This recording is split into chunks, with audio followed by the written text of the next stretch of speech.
Good morning, सुप्रभात। कैसे हैं आप लोग? जय नारायण व्यास विश्वविद्यालय जोधपुर के अंबेडकर अध्ययन केंद्र और लोक प्रशासन विभाग द्वारा आयोजित इस ऑनलाइन कार्यशाला में आप सभी का यहाँ हार्दिक स्वागत है, हार्दिक अभिनंदन है दोस्तों। तो 17 नवंबर 1948 को संविधान सभा में क्या हुआ उस पर चर्चा करेंगे 17 नवंबर 2023 को। जूम के साथी, यूट्यूब के जो साथी है, सभी का हार्दिक स्वागत है, अभिनंदन है। दोस्तों, जो लोग राजस्थान से हैं वो लोग अच्छी तरह से इस बात को जानते हैं कि अभी थोड़े टाइम पहले जब संसद का एक विशेष अधिवेशन बुलाया गया था, जब एक विशेष सत्र बुलाया गया था, उस समय जबरदस्त इस मुद्दे को लेकर चर्चा हुई थी कि राजस्थान में मरु प्रदेश बनाया जाने वाला है। उस समय भी मैंने कहा था कि इस प्रकार की चर्चा फिलहाल एकदम ठीक नहीं है। कारण इसका यह है कि भारतीय संविधान का अनुच्छेद 3 ये कहता है कि जब भी किसी नए राज्य का गठन किया जाता है तो इससे संबंधित विधेयक संसद में लाए जाने से पूर्व राष्ट्रपति संबंधित राज्य के विधानमंडल से राय लेता है। ऐसा मैंने कहा था, ऐसा भारतीय संविधान के अनुच्छेद 3 में आज लिखा हुआ है। आप मुझे कहेंगे कि ये बात आप सुबह सुबह क्यों डिस्कस कर रहे हैं, क्यों आज इसके ऊपर विचार हो रहा है? साथियों, आप लोग जानते हैं कि 4 नवंबर 1948 को डॉक्टर बी.आर. अम्बेडकर साहब द्वारा जो मसौदा संविधान रखने का जो प्रस्ताव रखा गया, अब उस पर एक एक करके अनुच्छेदों पर चर्चा होने लग गई है। अनुच्छेद 1 पर चर्चा पिछली बैठक में हम लोगों ने देखी। आज भारतीय संविधान का अनुच्छेद 2 और जो 3 नजर आता है उस पर चर्चा होगी। अनुच्छेद 2 और 3 अगर आप वाकिफ हैं, उसके अनुच्छेद के जो प्रावधान जो कर रखे हैं उससे अगर आप वाकिफ हैं, तो आप देखेंगे कि एक एक शब्द को लेकर किस तरह से संविधान सभा में बहस हुई। पूर्व सहमति होनी चाहिए, परामर्श लिया जाना चाहिए, क्या इस संदर्भ में होना चाहिए व्यवस्था। आप लोग जानते हैं कि जब देश आज़ाद हुआ उस समय भारत में देशी रियासतें थी, उस समय भारत में बहुत सारे प्रांत थे, तो बहुत सारी दिक्कतें थी। उनको लेकर आज बहुत अच्छी ढंग की चर्चा आपको देखने को मिलने वाली है। भारतीय संविधान अनुच्छेद 2 और अनुच्छेद 3 जो वर्तमान संविधान के हैं, ये किस तरह से अस्तित्व में आए, इन अनुच्छेदों पर किस तरह से संविधान सभा में बहस हुई, उसको आप आज जानने वाले हैं। हम बात कर रहे हैं संविधान सभा के 7वें सत्र पर। हम बात कर रहे हैं 17 नवंबर 1948 को संविधान सभा में जो कुछ हुआ उस पर। तो जरा देखिएगा। तो जूम और यूट्यूब के सभी साथी, हाँ, तो बगराम जी, क्या इतनी सर्दी पड़ने लग गई है कि रजाई ओढ़ कर बैठना पड़ रहा है? बिल्कुल, आप गंगानगर हनुमानगढ़ साइड में होंगे तो सर्दी तो वहाँ पड़ने लग गई होगी। इस बात को ठीक कह रहे हैं। हमारे यहाँ पर भी सर्दी आ गई है, तो बिल्कुल रजाई ओढ़ कर ही बैठना चाहिए। चलिए बात करते हैं शुरू। क्या क्या हुआ उस दिन, उसी पर चर्चा कर रहे हैं हम। बुधवार है उस दिन, 17 नवंबर 1948 को, वहां उस दिन बुधवार है। भारतीय संविधान सभा विधान परिषद शब्द का प्रयोग किया जा रहा है। सरकारी रिपोर्ट, 2 विषय लिखे हुए हैं, एक प्रतिज्ञा ग्रहण और रजिस्टर पर हस्ताक्षर। मतलब हर दिन सदस्य कौन आ रहा है संविधान सभा में नया, कौन सदस्य प्रतिज्ञा ले रहा है, उस पर भी बात कर रहे हैं। साथ ही साथ संविधान का जो मसौदा है उस पर हम चर्चा को आगे बढ़ाएंगे। तो जरा देखिएगा, 17 नवंबर 1948 बुधवार, डॉक्टर एच.सी. मुखर्जी यानी हरेंद्र कुमार मुखर्जी ही संविधान सभा की अध्यक्षता कर रहे हैं, जबकि वो संविधान सभा के उपाध्यक्ष हैं, ऐसा आप जानते हैं अच्छी तरह से। चर्चा को आगे बढ़ा रहे हैं। लिखा हुआ है, निम्न सदस्यों ने प्रतिज्ञा ग्रहण की और रजिस्टर पर हस्ताक्षर किए। नंबर 1 आ रहे हैं श्री बी.एच. खांडेकर। बी.एच. खांडेकर कोल्हापुर रियासत के हैं, आज मेंबर बन रहे हैं। और ए तानु पिल्ले, ये ट्रावनकोर के हैं, ये भी आज संविधान सभा के एक मेंबर के रूप में आ रहे हैं संविधान सभा में, आप देख सकते हैं। अब संविधान का मसौदा अनुच्छेद 1 पर चर्चा करेंगे शुरू, और किस तरह से चर्चा की जा रही है। उपाध्यक्ष महोदय जो है संविधान सभा के उपाध्यक्ष डॉक्टर एच.सी. मुखर्जी साहब जो है एक नाम पुकार रहे हैं।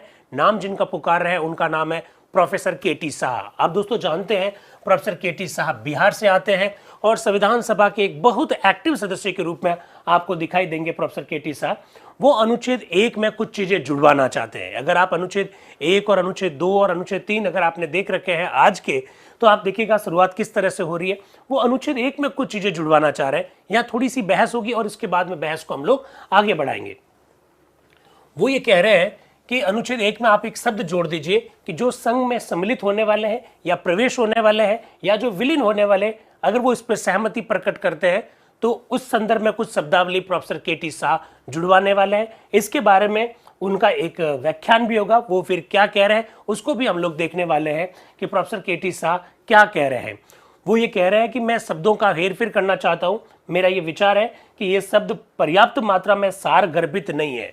जो मसौदा संविधान का जो शब्द रखा गया है उसके बारे में वो कह रहा है कि मेरा ऐसा ये मानना है कि ये शब्द जो है पर्याप्त रूप से सार गर्भित नहीं है, उसमें नए शब्द लाए जाने चाहिए। इस प्रकार की बात प्रोफेसर केटी शाह करते हुए आपको दिखाई दे सकते हैं। प्रोफेसर केटी शाह शब्द जो एक अगर आपने अनुच्छेद 1 को देखा है, अनुच्छेद 2 को देखा है, अनुच्छेद 3 को अगर आप देखा है, तो अगर आप वहां देखेंगे कि नए राज्य का गठन करने के संदर्भ में किस प्रकार की शब्दावली वहां पर लिखी हुई है, वहां पर आपको ये लिखा हुआ मिलेगा, नए राज्य का बनाना, किसी राज्य की सीमा में परिवर्तन करना, या दो से अधिक राज्यों के नामों में परिवर्तन करना, इस प्रकार की शब्दावली वहां आपको आज के संविधान में दिखाई देगी। उसी के बारे में संकेत कर रहे हैं प्रोफेसर केटी शाह और अपना उद्बोधन दिया। और सीधा डॉक्टर बी आर अम्बेडकर साहब उनके ऊपर क्या विचार रख रहे हैं वो जरा देखिएगा। डॉक्टर बी आर अम्बेडकर साहब आप देख सकते हैं, ये मुंबई से है। ये कह रहे हैं, श्रीमान मैं इस संशोधन का विरोध करता हूं। आप जानते हैं कि जब भी संविधान सभा का कोई मेंबर कोई संशोधन रखता है तो संशोधन रखने के बाद में अपना एक वक्तव्य देता है। वक्तव्य देने के बाद में संविधान सभा के जो अन्य सदस्य वो अपने विचार रखते हैं और इसके बाद में डॉक्टर बी आर अम्बेडकर साहब भी अपने विचार रखते हैं। वो अगर संशोधन को स्वीकार करते हैं तो भी अपनी बात को रखते हैं, वो स्वीकार नहीं करते हैं तब भी अपनी बात को रखते हैं, और कभी कभी वो इतना ही कहते हैं मैं स्वीकार करता हूं या मैं इसका विरोध करता हूं। तो आज डॉक्टर बी आर अम्बेडकर साहब इस पर कह रहे हैं कि मैं इसका विरोध करता हूं। इसके बाद में संविधान सभा में पूछा गया कि भाई आप क्या सोचते हैं, और संविधान सभा ने कहा हम इसको स्वीकार नहीं करते और प्रस्ताव अस्वीकार कर दिया गया। इसके बाद में वापस प्रोफेसर केटी शाह आते अपना एक नया संशोधन लेकर। वो क्या कह रहे हैं, उपाध्यक्ष महोदय जो संशोधन मेरे नाम से है वह इस प्रकार से है। वो किस प्रकार से जरा देखिएगा। जिस सामान्य विचार का प्रचार करने का मैं प्रयत्न कर रहा हूं उसका ये एक अंग है। इसके द्वारा मेरा ये प्रयास है कि उन आदर्शों को वास्तविकता का रूप प्राप्त हो जिनके बारे में मुझे ये आशा है कि वे इस सभा को पसंद होंगे। अर्थात ये आदर्श की अंततः गत्वा ये संघ ऐसे स्वायत्त शासी स्थानीय इकाइयों का संगठन होगा जो आपस में एक दर्जा रखती हो और जो मेरे विचार से इस देश के लिए शक्तिप्रद और कल्याणकारी सिद्ध होगा। इस प्रकार की बात प्रोफेसर केटी शाह रख रहे हैं। प्रोफेसर केटी शाह कह रहे हैं कि नए राज्य का जो गठन किया जाएगा उन नए राज्यों के गठन में जो ग्राम पंचायत है वो महत्वपूर्ण भूमिका में होगी, ऐसी वो बात प्रोफेसर केटी शाह कह रहे हैं। और फिर वो आपको एक बात की और मैं संकेत करना चाहता हूं, जब हमारा संविधान का निर्माण हो रहा है उस दौरान आप जानते हैं कि भारत में 2 प्रकार के राज्य थे। एक वे राज्य जहां पर अंग्रेजों का डायरेक्टली शासन था जिसे हम लोग प्रांतों के रूप में जानते हैं, और एक ऐसे राज्य जिसे हम लोग देशी रियासतें कहते हैं। भारत का संविधान के निर्माण की प्रक्रिया के दौरान इस प्रकार की स्थिति थी। फिर आप देखेंगे कि 26 जनवरी 1950 को जब भारत का संविधान पूर्ण रूप से जब लागू हुआ उस समय भारत में 4 प्रकार के राज्य थे। अगर आपको मालूम है श्रेणी ए, श्रेणी बी, श्रेणी सी और श्रेणी डी, 4 प्रकार की कैटेगरी हुआ करती थी। एक कैटेगरी में वे राज्य आते थे जहां डायरेक्टली अंग्रेजों का शासन था और वहां गवर्नर हुआ करते थे, वो एक श्रेणी में आते थे। फिर एक श्रेणी में देशी रियासतें आती थी, अगर आप लोगों को मालूम है। एक श्रेणी में चीफ कमिश्नरी प्रांत आते थे। इस प्रकार से 4 कैटेगरियां हुआ करती थी उस समय। तो उसी की और प्रोफेसर केटी शाह बात कर रहे हैं, और प्रोफेसर केटी शाह कह रहे हैं कि इस प्रकार की जो व्यवस्था अगले 10 साल तक रहने वाली है। अभी आप कहेंगे ऐसा कहीं हमने तो प्रावधान नहीं पढ़ा, लेकिन जो मसौदा संविधान है उसकी बात चल रही है। उस समय जो मसौदा संविधान जो तैयार किया जा रहा है उस समय ये बातें रखी जा रही है कि आगे की व्यवस्था जो है, इस प्रकार का कैटेगराइजेशन, वर्गीकरण जो है 10 वर्ष के लिए रहेगा। इस प्रकार की बात वो कह रहे हैं प्रोफेसर केटी शाह। प्रोफेसर केटी शाह जब अपनी बात को कंप्लीट करते हैं, इसके बाद में संविधान सभा के जो अन्य मेंबर्स हैं वो अपने विचार रखेंगे। और सबसे पहले प्रोफेसर केटी शाह के विचारों के बाद में एम अनंत श्यामनम आयंगर साहब, मैंने इनके बारे में आपको पहले भी कई बार बताया कि ये लोकसभा के हमारे पहले उपाध्यक्ष थे। तो एम अनंत श्यामनम आयंगर क्या कह रहे हैं, ये मद्रास से। श्रीमान मैं इस विचार से सहमत हूं कि शीघ्र या विलंब करके हमें इस देश का पुनर्गठन ग्राम पंचायतों के आधार पर करना। जैसा मैंने कहा, प्रोफेसर केटी शाह चाह रहे हैं कि भारत में राज्यों का जो गठन है वो किसके आधार पर किया जाए, ग्राम पंचायतों के आधार पर किया जाए। अब एम अनंत श्यामनम आयंगर भी कह रहे हैं कि मैं इस विचार से सहमत हूं कि भारत में जो नए राज्य बनाए जाएंगे उनका गठन जो है ग्राम पंचायतों के आधार पर होना चाहिए। किंतु आज जो हमारे सामने ऐसी पंचायतें है ही नहीं। वो कह रहे हैं हमारे सामने जो पंचायत है वो वैसी नहीं है जैसा प्रोफेसर केटी शाह चाह रहे हैं। और अगर आपको मालूम हो तो 4 नवंबर 1948 को डॉक्टर BR अम्बेडकर साहब ने भी अपने उद्बोधन में क्या कहा था कि हमारे यहाँ पर जो पंचायतें हैं वो सांप्रदायिकता, संकीर्णता, संकुचितता का प्रणालियां हैं, बहुत सारे दूषित विचार हैं, ऐसा उन्होंने कहा था। तो एम अनंत श्यामनम अयंगर भी कह रहे हैं कि ग्राम पंचायतों के आधार पर राज्यों का गठन होना चाहिए, लेकिन क्या वाकई में ग्राम पंचायतें ऐसी है जिसके आधार पर गठन किया जाए? तो यूट्यूब के साथी और थोड़ा बड़ा ढंग से देखें इसको कि क्या कह रहे हैं वो कह रहे हैं कि उनके अभाव में यदि हमसे आज ये कहा जाए कि संविधान तक में विनिहित की जाने वाली 10 वर्ष की अवधि में ही सारे विभेद मिटा दिए जाने चाहिए, तो मैं यही कहूंगा कि ऐसी बात नहीं है जिसे व्यवहारिक रूप दिया जा सके। मैंने और प्रोफेसर रंगा ने निर्देशक सिद्धांतों के संदर्भ में एक ऐसा संशोधन पेश करने की सूचना दी है कि राज्य इस बात का प्रयास करे कि ग्राम पंचायतों को हर जगह पुनर्संगठित और पुनः स्थापित किया जाए, जिससे कि प्रजातंत्र के हितों की रक्षा के लिए ग्राम के लोग यथासंभव मात्रा में स्वशासन अथवा यूं कहिए कि स्वायत्त शासन की कला में पूर्णतया दीक्षित हो जाए। एम अनंत श्यामनम अयंगर साहब कह रहे हैं कि मैंने पहले एक संशोधन रखा हुआ है, मैंने और प्रोफेसर NG रंगा साहब ने एक संशोधन रखा हुआ है, और वो संशोधन क्या है कि नीति निर्देशक तत्व में एक अनुच्छेद और जोड़ा जाए, और वो अनुच्छेद ग्राम पंचायतों के गठन के संदर्भ में है। अगर आप लोग जानते हैं तो भारतीय संविधान का आज का जो भारतीय संविधान है उसका अनुच्छेद 40 ग्राम पंचायतों के गठन से संबंधित है। जो मित्र पढ़े हुए हैं वो अच्छी तरह से इस बात को जानते हैं, लेकिन इनिशियल स्टेज में इस प्रकार का कोई अनुच्छेद नहीं था। तो एम अनंत श्यामनम अयंगर कह रहे हैं कि मैंने और रंगा साहब ने यहाँ पर एक संशोधन रखा है ग्राम पंचायतों के गठन के संदर्भ में, और प्रोफेसर केटी साहब भी यही कह रहे हैं कि नए राज्यों का जो गठन किया जाए वो ग्राम पंचायतों के आधार पर होना चाहिए। तो वो इस विचार से सहमत दिखाई देते हैं। कौन? अनंत श्यामनम अयंगर। फिर वो कहते हैं कि हमें ग्राम सुधार करने में समर्थ होना चाहिए, उनमें प्रजातंत्रात्मक सिद्धांतों का प्रचलन करना चाहिए, और इन सब चीजों में बहुत समय लगेगा, ऐसा वो कह रहे हैं। देखिए, कुछ लोग अक्सर ये कहते हैं कि साहब ग्राम पंचायतों के गठन की बात को हमने नीति निर्देशक तत्वों में क्यों डाला, अक्सर वो आलोचना भी कर दे। तो उसका जवाब थोड़ा सा दिया जा रहा है एम अनंत श्यामनम अयंगर के द्वारा कि भाई इन सब चीज़ों में थोड़ा समय लगेगा, और नीति निर्देशक तत्व आप लोग जानते हैं कि उनको लागू करना सरकार के लिए जरूरी नहीं होता है, क्योंकि सुप्रीम कोर्ट या कोई भी भारत का कोर्ट उसको लागू करने के संदर्भ में याचिकाएं जारी नहीं कर सकता, ये बात आप जानते हैं। फिर वो कह रहे हैं अतः अभी ये कहना कि वर्तमान समस्त विभिन्नताओं को एकदम मिटा देना चाहिए, ऐसी बात नहीं है जो मानी जा सकती है। हमें ये भी आशा है कि सरदार पटेल के अथक परिश्रम से रियासतों और प्रांतों में जो भेदभाव है, जो विभेद है, वो मिट जाएंगे। एक्चुअली में सारी समस्या क्या है? रियासतों की शासन प्रणाली अलग है, प्रांतों की शासन प्रणाली अलग है। ग्राम पंचायतों का गठन कहाँ करना है? प्रांतों में करना है या देसी रियासतों वाले भाग में करना है? ये एक बहुत बड़ी समस्या है। दोनों की शासन प्रणाली में नितांत फर्क है।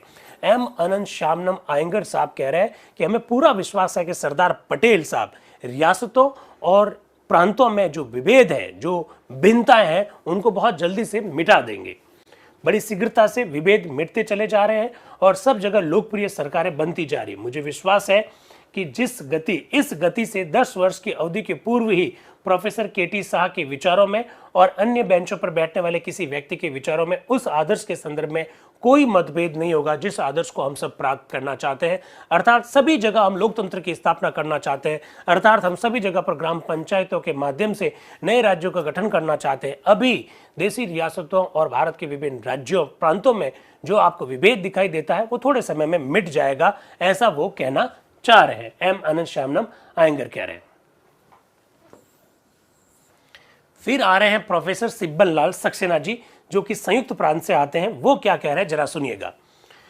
श्रीमान, इस संशोधन मतलब प्रोफेसर केटी शाह का संशोधन क्या है? ग्राम राज्यों का गठन ग्राम पंचायतों के आधार पर हो। वो क्या कह रहे हैं?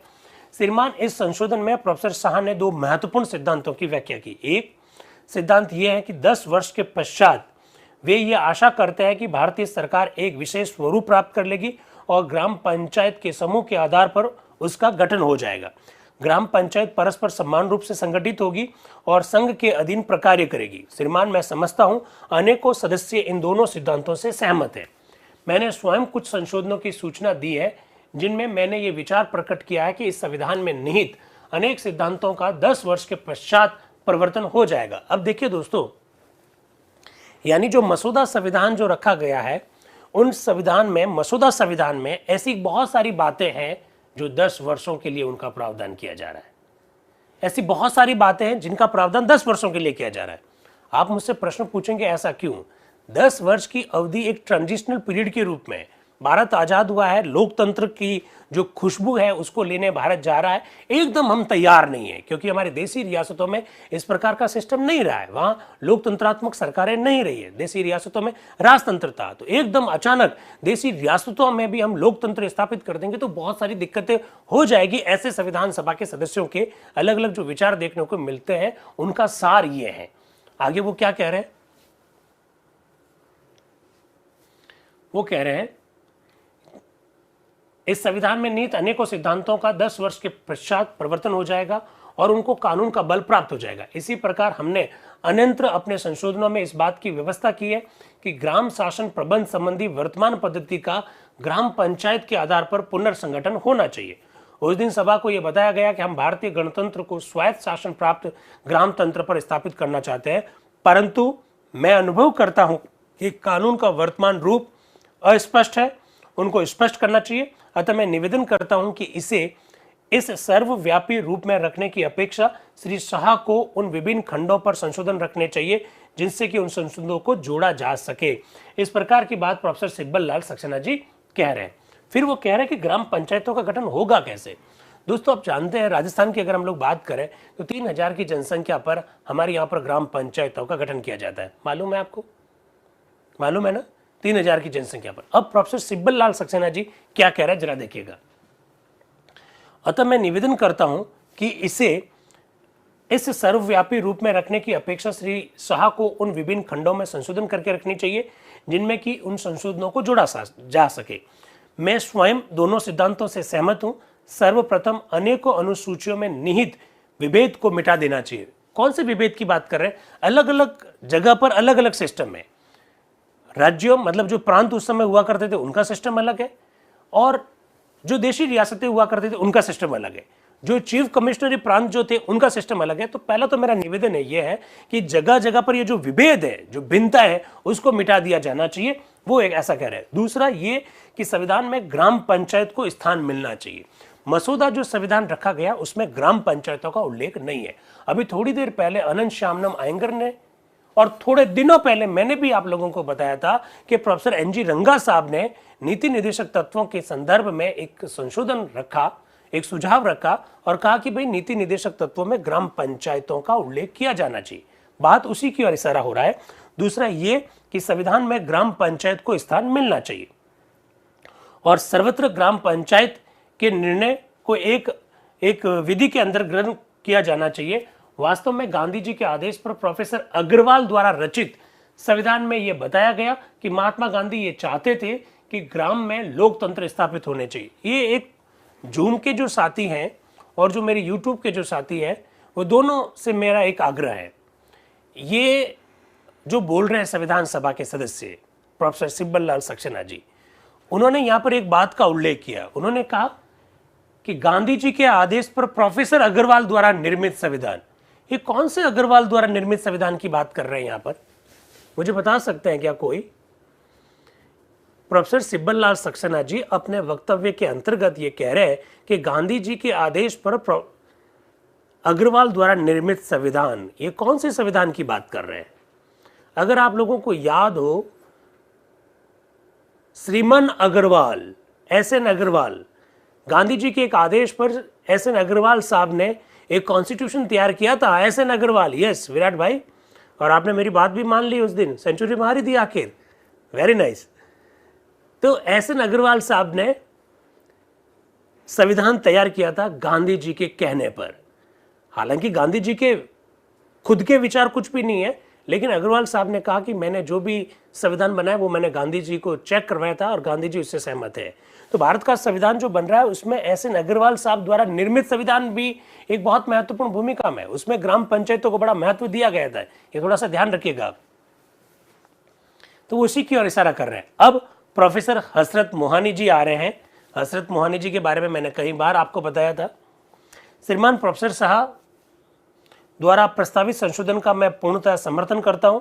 इसमें उन्होंने ये कहा है कि भारतीय संघ के अंगभूत प्रदेशों का संगठन सहकारिता द्वारा संगठित ग्राम पंचायतों के समूह के आधार पर किया जाए। मैं एक कदम और आगे बढ़ना चाहूँगा और कहना चाहूँगा कि ग्राम पंचायतों को इकाई बनाने के स्थान में हमें ग्राम द्वारा निर्वाचित परिषद को अपने संविधान की इकाई बनाना चाहिए। आप लोगों को ये बताना विषय से परे जाना नहीं होगा कि मैं महात्मा गांधी से मिला था और मैंने उनको रूसी संविधान भेंट किया था और उस संविधान में दी हुई समस्त बातों पर वाद विवाद किया था। वे उस संविधान से सहमत हुए और कम से कम उसके 2 सिद्धांतों को उन्होंने स्वीकार किया। ऐसा हजरत मोहानी जी कह रहे हैं कि मैंने एक बार गांधी जी से मुलाकात की थी, मैंने रूसी संविधान पर उनसे चर्चा की थी और गांधी जी से मेरा जो वाद विवाद हुआ उसके बाद में गांधी जी मेरे साथ 2 सिद्धांतों पर सहमत हुए। ऐसा हजरत मोहानी जी कह रहे हैं। कौन से 2 सिद्धांत है जरा देखिएगा। उनमें से एक था कार्य नहीं तो वोट नहीं। क्या बात है, कार्य नहीं तो वोट नहीं। साफ साफ शब्दों में गांधी जी मेरे एक सिद्धांत से सहमत हुए कि अगर कार्य करोगे तो ही वोट मिलेंगे और कार्य नहीं करोगे तो वोट नहीं मिलेंगे। तो कार्य नहीं तो वोट नहीं। और दूसरा ये था कि ग्राम द्वारा निर्वाचित परिषद हमारी इकाई होनी चाहिए, गांव द्वारा निर्वाचित परिषद ही हमारी इकाई होनी चाहिए। और उन्होंने ये कहा कि रूसी संविधान यहाँ की अखिल भारतीय कांग्रेस समिति के संविधान के समान ही है। कांग्रेस का जो संविधान था वो भी मिलता जुलता संविधान ही है। कांग्रेस का भी गठन जब होता था तो गांव की इकाइयों का चयन होता था, गांव की इकाई फिर जिला इकाई का चुनाव करती थी, जिला इकाइयां फिर राज्य की इकाई का चुनाव करती थी और राज्य की इकाइयों द्वारा देश की इकाई का चुनाव होता था। तो हजरत मोहानी जी कह रहे हैं कि गांधी जी से मेरा डिस्कशन जब हुआ था तो गांधी जी जो है रूस के संविधान से सहमत थे और जिस तरह से रूस के संविधान में जो बता रखा उसी तरह से कांग्रेस का जो उस समय की कांग्रेस है, उस समय की बात कर रहा हूं मैं, उस समय की कांग्रेस का संविधान और रूसी संविधान जो है वो सिमिलर है, इसकी ओर वो इशारा कर रहे हैं। अब डॉक्टर बी आर अम्बेडकर साहब जब सारे लोग अपने विचार व्यक्त कर देंगे तो अंत में डॉक्टर बी आर अम्बेडकर साहब खड़े होंगे। क्या करेंगे? डॉक्टर बी आर अम्बेडकर साहब या तो सहमति देंगे कि यस मैं जो संशोधन रखा गया उससे सहमत हूं, या फिर मैं उससे असहमत हूं, जो भी है वो कहेंगे और इसके बाद में वोटिंग करवाई जाएगी। तो डॉक्टर बी आर अम्बेडकर साहब खड़े हुए और कहा मैं संशोधन का विरोध करता हूं। यानी प्रोफेसर के टी शाह ने जो संशोधन रखा उसका उन्होंने विरोध किया। इसके बाद में वोटिंग हुई। वोटिंग में क्या हुआ? वोटिंग में संविधान सभा ने इसको क्या कर दिया? खारिज कर दिया। संशोधन अस्वीकार किया गया। प्रोफेसर के टी शाह के द्वारा जो संशोधन रखा गया उसे अस्वीकार कर दिया गया। इसके बाद में उपाध्यक्ष महोदय डिस्कशन शुरू करते हैं दूसरे अनुच्छेदों के ऊपर, लेकिन इससे पहले एक नजरुद्दीन जी अहमद साहब है। अच्छा एक बात बताओ, भारतीय संविधान का अनुच्छेद 1 से 4, बहुत ध्यान से सुनिएगा, जूम और यूट्यूब वाले सभी साथी सुने। भारतीय संविधान का अनुच्छेद 1 से 4, फिर 5 से 11, फिर 12 से 35, फिर 36 से 51, ऐसा आप पढ़ते हैं? तो अनुच्छेद 1 से 4 कौन से भाग में है? हम कहते हैं पार्ट 1, फिर 5 से 11 पार्ट 2, फिर 12 से 35 पार्ट 3, फिर 36 से 51 पार्ट 4, ऐसा ही कहते हैं वीरेंद्र जी। आज इनका नाम क्या? पार्ट है, PART पार्ट। हिंदी में हम क्या कहते हैं? भाग है, यही कहते हैं। अब देखिए यहां एक नई बात आएगी। नजरुद्दीन जी अहमद साहब क्या कह रहे हैं जरा देखिएगा। वो कह रहे हैं साहब, श्रीमान मैं पेश करता हूं कि अनुच्छेद 1 के ऊपर शीर्षक के आरंभ में चैप्टर 1 शब्द और रोमन अंक जोड़ दिया जाए। यानी अनुच्छेद 1 वाला जो है उसके ऊपर आपने जो हेडिंग डाल रखा ना उसका नाम क्या रख दो? चैप्टर 1, और वो भी रोमन में लिखो और इंग्लिश में क्या लिखो? चैप्टर लिखो। आज क्या है? आज ये है, यही है ना। तो वो कह रहे चैप्टर ऐसा लिख दीजिए। किसने कहा? नजरुद्दीन जी अहमद साहब ने कहा। आगे क्या कह रहे हैं जरा सुनिएगा। श्रीमान प्रारूप संबंधी एक महत्वपूर्ण प्रश्न से इसका संबंध है। माननीय सदस्य देख सकते हैं कि संविधान के प्रारूप के अध्याय की संख्या क्रम से नहीं है, कभी कौन सा क्रम कभी कौन सा क्रम है, तो बड़ा दिक्कत कर रहा है। आप जानते हैं part 1, part 2, part 3, part 4, part 5 जब पढ़ते हैं, जैसे फॉर एग्जांपल पार्ट 5 जब आप पढ़ते हैं तो अनुच्छेद 52 से हम शुरू करते हैं, जिसमें संघ सरकार के बारे में है, राष्ट्रपति, प्रधानमंत्री, मंत्री परिषद, हमारी भारत की संसद, सुप्रीम कोर्ट, सीएजी इत्यादि के बारे में ऐसा पढ़ते हैं। लेकिन आप जब पार्ट 5 को पढ़ते हैं तो उसमें बहुत सारे अध्याय हैं। जैसे फॉर एग्जांपल राष्ट्रपति के संदर्भ में अध्याय अलग है, संसद के संदर्भ में अध्याय अलग है, सुप्रीम कोर्ट के संदर्भ में अध्याय अलग है, सीएजी के संदर्भ में अध्याय अलग है, ऐसा आप पढ़ेंगे। उसी की ओर वो इशारा कर रहे हैं नजरुद्दीन जी अहमद साहब कि साहब अध्याय जो दे रखे हैं उसमें बड़ा क्रम नहीं है, ऑर्डर नहीं है, उसमें ऊपर नीचे हो रखा है, इसलिए इसका हेडिंग जो अनुच्छेद 1 जो है उसके ऊपर हेडिंग डाल दीजिए चैप्टर 1, और 1 को किस में लिखिए, रोमन में लिखिए, ऐसा नजरुद्दीन जी अहमद साहब कह रहे हैं। और फिर अपना तर्क दे रहे हैं, उसमें वो यही कह रहे हैं कि साहब बहुत गड़बड़ चल रही है, भाग 3 का अध्याय 1, भाग 4 का अध्याय 2, बहुत कंफ्यूजन हो रहा है, इसलिए आप इस प्रकार से कर लीजिए ताकि कंफ्यूजन जैसी स्थिति न रहे, ऐसा नजरुद्दीन जी अहमद साहब कह रहे हैं। फिर डॉक्टर बी आर अम्बेडकर साहब खड़े होते हैं और कहते हैं मैं इस संशोधन का विरोध करता हूं। फिर क्या होगी, वोटिंग होगी। उपाध्यक्ष महोदय रखेंगे संविधान सभा के सामने कि भाई अनुच्छेद 1 के ऊपर शीर्षक के प्रारंभ में चैप्टर 1 शब्द और रोमन अंक जोड़ दिए जाए क्या। संविधान सभा कहेगी इस प्रस्ताव को हम क्या करते हैं, अस्वीकार करते हैं, और यह प्रस्ताव अस्वीकार हो गया। अब उपाध्यक्ष महोदय आगे क्या कह रहे हैं, अब वो कह रहे हैं भाई अब अनुच्छेद 2 और अनुच्छेद 3 पर चर्चा शुरू की जाए। तो अब चर्चा होने जा रही है अनुच्छेद 2 और अनुच्छेद 3 पर। अच्छा, वैसे अनुच्छेद 2 भारत में किसी प्रदेश को, बाहर के प्रदेश को अगर मिलाना है तो उसकी प्रक्रिया का उल्लेख करता है अनुच्छेद 2, और हम सब जानते हैं कि इस संदर्भ में संसद को पावर दे रखा है कि संसद विधि बनाकर किसी अन्य प्रदेश को भारत में शामिल कर सकती है, आप अच्छी तरह से जानते हैं।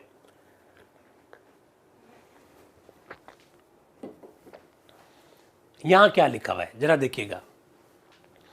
पहले वक्ता आ रहे हैं माननीय पंडित गोविंद वल्लभ पंत जी, जो कि संयुक्त प्रांत से हैं। वो क्या कह रहे हैं, श्रीमान मैं ये प्रस्ताव रखता हूं कि अब हमें अनुच्छेद 2 को ले लेना चाहिए और अनुच्छेद 1 पर से संशोधनों पर वाद विवाद को स्थगित कर देना चाहिए। अभी तक इस महत्वपूर्ण विषय पर कोई मत नहीं बन सका है। मुझे आशा है कि यदि वाद विवाद स्थगित कर दिया जाए तो कुछ समय हमको मिल जाएगा, इसके बाद में हम इस अनुच्छेद को ले लेंगे। इसलिए अनुच्छेद 1 पर अभी चर्चा स्थगित कर दो, क्योंकि भारत के नाम को लेकर भी अभी संविधान सभा के कई सारे सदस्यों के अलग अलग विचार हैं। तो हम लोगों ने मिलकर ये तय किया कि भाई हम लोग थोड़ा थोड़ा बाद में इसके ऊपर चर्चा करेंगे, तो 3-4 दिन का वक्त दे दीजिए, अनुच्छेद 1 पर चर्चा अभी क्या कर लीजिए, स्थगित कर लीजिए, ऐसा वो कह रहे हैं। मुझे आशा है कि यदि वाद विवाद स्थगित कर दिया गया तो संभव है कि कोई ऐसा हल निकल आए जो सबको मान्य हो, अतः कोई हानि तो होगी नहीं, आखिरकार हम निर्णय तो करना ही है, ऐसा पंडित गोविंद वल्लभ पंत जी कह रहे हैं। इसके बाद में आते हैं एच.वी. कामत साहब, हरि विष्णु कामत साहब। आप जानते हैं संविधान सभा के एक बहुत एक्टिव सदस्य में से एक। वो क्या कह रहे हैं, श्रीमान उपाध्यक्ष महोदय, जो तर्क मेरे माननीय मित्र पंडित गोविंद वल्लभ पंत ने प्रस्तुत किए, मैं उनकी प्रशंसा करता हूं। मैं आपसे केवल इतना कहना चाहता हूं कि संशोधन संख्या 85 से 96 के समस्त संशोधनों पर कब तक वाद विवाद स्थगित किया जा रहा है, इसका हम समय तय कर लीजिए। एक्चुअली में जो संशोधन की वो उल्लेख कर रहे हैं, जिन संशोधनों की तरफ वो उल्लेख कर रहे हैं, वो ये कह रहे हैं कि जो संशोधन अनुच्छेद 1 से संबंधित है, जिसमें उनके नाम से भी संबंधित है, उस पर आप चर्चा जो स्थगित कर रहे हो, वो चर्चा कितने दिन तक के लिए स्थगित कर रहे हो, वो भी आप थोड़ा बता दीजिए, ऐसा वो कह रहे हैं। फिर वो कह रहे हैं, एच.वी. कामत साहब वापस बोल रहे हैं कि यदि हम अनिश्चित समय के लिए इन दोनों संशोधनों पर विचार विमर्श स्थगित करते चले गए तो इसका अवश्य भावी बुरा प्रभाव पड़ेगा, इसलिए चर्चा का आप दिन तय कर लीजिए। आप कितना दिन बाद इस पर चर्चा करेंगे उसको टाइम तय कर लीजिए। आर.के. सिद्धवा जी आ रहे हैं, वो कह रहे हैं अपने ने माननीय मित्र श्री कामत द्वारा प्रस्तुत किए गए इस तर्क को सुनकर मुझे बड़ा आश्चर्य हुआ कि यदि हम इस विषय को स्थगित करते चले गए तो कुछ दूसरे देशों को आश्चर्य होगा। एक्चुअली में एच.वी. कामत साहब अपनी बात को रखते हुए कह रहे हैं कि अगर हम चर्चा को अनिश्चित काल के लिए स्थगित कर देंगे तो दूसरे देश हमारे बारे में क्या सोचेंगे। तो आर.के. सिद्धवा जी कह रहे हैं कि दूसरे देश हमारे बारे में क्या सोचेंगे, इससे हमको क्या फर्क पड़ता है, और उन्होंने ये जो तर्क दिया है वो तर्क ठीक नहीं है, ऐसा वो कह रहे हैं। इसके विपरीत यदि हम कोई संतोषजनक हल प्राप्त कर लें और इस विषय पर सर्वसम्मति से निश्चय कर लें तो सभा के संबंध में अन्य देशों के बहुत उच्च विचार होंगे, वो ये कहना चाह रहे हैं। वो कह रहे हैं कि हम हल करके हुए आगे बढ़े तो ये हमारे लिए अच्छा है। दूसरे देश हमारे बारे में क्या सोचते हैं उससे हमारे ऊपर किसी भी प्रकार का कोई फर्क नहीं पड़ता है। लेकिन डॉक्टर बी आर अम्बेडकर साहब क्या कह रहे हैं, जरा सुन लीजिए। मैं पंडित गोविंद वल्लभ पंत के सुझाव का समर्थन करता हूं। डॉक्टर बी आर अम्बेडकर साहब ने पंडित गोविंद वल्लभ पंत के द्वारा ये जो सुझाव रखा गया उसमें बिल्कुल अपनी सहमति प्रकट कर दिए। अब आ रहे हैं सेठ गोविंद दास जी। वो क्या कह रहे हैं, श्रीमान मैं पंडित पंत के प्रस्ताव का पूर्ण हृदय से समर्थन करता हूं। सभा को यह भली प्रकार से विदित है कि अपने देश का नाम भारत रखने के विषय में मेरा मत कितना स्पष्ट है, परंतु इसके साथ साथ हमें सभा के प्रत्येक दल को एक मत प्रकट करने का प्रयत्न करना चाहिए। यदि यह संभव हो ही नहीं सके तो हम अपनी अपनी विचारधारा का अनुसरण कर सकते हैं, परंतु जब तक किसी समझौते द्वारा सर्वमान्य निर्णय तक पहुंचने में कोई संभावना हो तो इसके लिए प्रयत्न करना चाहिए। एक्चुअली में सारा जो विवाद है, सारा जो मामला है वो अनुच्छेद 1 में भारत के लिए जिस प्रकार की शब्दावली प्रयुक्त की जानी है, इंडिया लिखना है, भारतवर्ष लिखना है, हिंदुस्तान लिखना है, आर्यवर्त लिखना है या भारत लिखना है, इसको लेकर है। तो सेठ गोविंदास जी कह रहे हैं कि मेरे तो स्पष्ट इसके बारे में मत है, लेकिन मैं ये चाहता हूं कि संविधान सभा के जो अन्य सदस्य उनके मतों का भी आदर किया जाए, ऐसा वो कह रहे हैं। इसलिए अगर कुछ समय के लिए हम इसे स्थगित करते हैं तो कोई प्रॉब्लम नहीं है। फिर एच.वी. कामत साहब कह रहे हैं भाई कितने दिनों तक स्थगित करोगे, ये तो कम से कम बताओ, ऐसा वो साफ शब्दों में कह रहे हैं। तो एक माननीय सदस्य कह रहे हैं एक दिन, एक सप्ताह या एक पखवाड़ा तक के लिए। तो उपाध्यक्ष महोदय कह रहे हैं मेरे विचार से इन अल्प खंडों पर उतने समय तक के लिए विचार विमर्श स्थगित कर दिया जाए जितना समय किसी प्रकार का समझौता करने के लिए उचित हो। ये सभा के और विशेषकर देश के उच्च हितों की पूर्ति के लिए उचित होगा।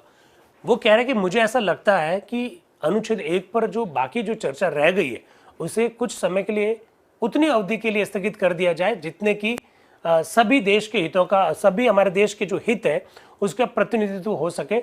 हमारे लिए ये ठीक रहेगा। अभी वर्तमान में इस पर हम चर्चा ना करें, चर्चा आगे कुछ दिनों के लिए स्थगित कर दी जाए।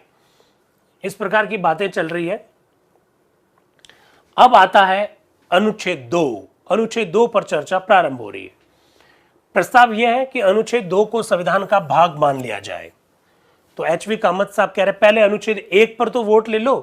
तो उपाध्यक्ष कह रहे उस अनुच्छेद को अभी स्थगित कर दिया है भाई, अनुच्छेद 1 पर क्यों चर्चा कर रहे हो, अभी तो हमने उस पर स्थगन ले लिया, अभी हम लोग उस पर नहीं करेंगे, अभी हम अनुच्छेद 2 पर चर्चा कर रहे हैं। और वो नजरुद्दीन अहमद साहब का नाम पुकारते हैं। नजरुद्दीन अहमद साहब क्या कह रहे हैं बहुत ध्यान से सुन लेना, इससे आपके बड़े कंसेप्ट तैयार हो जाएंगे। नजरुद्दीन अहमद साहब कह रहे हैं कि अनुच्छेद 2 अभी जो आपने रखा है उसकी जगह पर इस तरह से नई भाषा रखी जाए। वो एक नया अनुच्छेद के रूप में लेके आ रहे हैं। वो क्या कह रहे हैं, अनुच्छेद 2 पार्लियामेंट विधि द्वारा नए राज्यों का संघ में प्रवेश कर सकेगी, किसी राज्य का 2 या 2 से अधिक राज्यों के में विभाजन कर सकेगी, निम्न वर्गों के किसी 2 या 2 से अधिक राज्य क्षेत्रों का एक राज्य में शामिल कर सकेगी, राज्य किसी राज्य का एक या दूसरा भाग या कोई नवीन क्षेत्र उसको शामिल कर सकेगी, किसी राज्य के नाम में परिवर्तन कर सकेगी। ऐसा कौन रख रहे हैं, नजरुद्दीन जी अहमद साहब प्रस्ताव रख रहे हैं। अनुच्छेद 2, आज अनुच्छेद 2 भारत में नए राज्यों के प्रवेश से संबंधित अनुच्छेद है और इस संदर्भ में सारा पावर जो है, सारा जो पावर है वो संसद को है। उसकी जगह पर नजरुद्दीन जी अहमद साहब क्या रख रहे हैं जरा देखिएगा। वो कह रहे हैं कि मैं चाह रहा हूं कि ये अनुच्छेद रख दो। आज जो अनुच्छेद 3 में जो आपको बातें दिखाई दे रही है वो 3 की सारी बातें अनुच्छेद 2 में रखने की बात कह रहे हैं नजरुद्दीन जी अहमद साहब।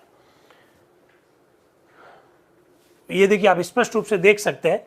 और आप ये जानते हैं कि आज भारतीय संविधान का अनुच्छेद 3 जो है वो ये कहता है कि किसी नए राज्य का गठन करना है, किसी राज्य की सीमा में परिवर्तन करना है, किसी राज्य के नाम में परिवर्तन करना है, तो इस संदर्भ में विधेयक जो है संसद में लाए जाएंगे।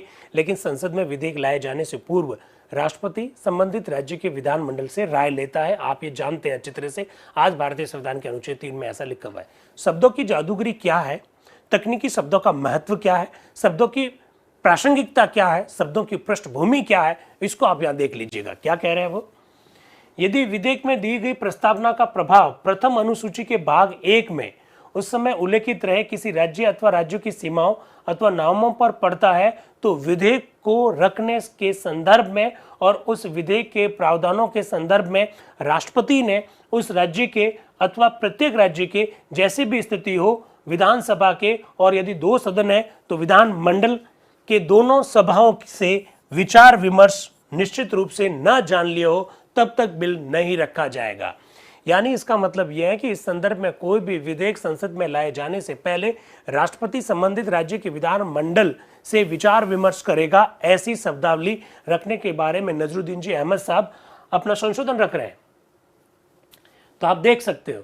अब देखिए, मैं आपको एक यहाँ टेक्निकल बात बताना चाहता हूँ, बहुत ध्यान से मेरी बात को समझेंगे तो ही बात ये समझ में आएगी।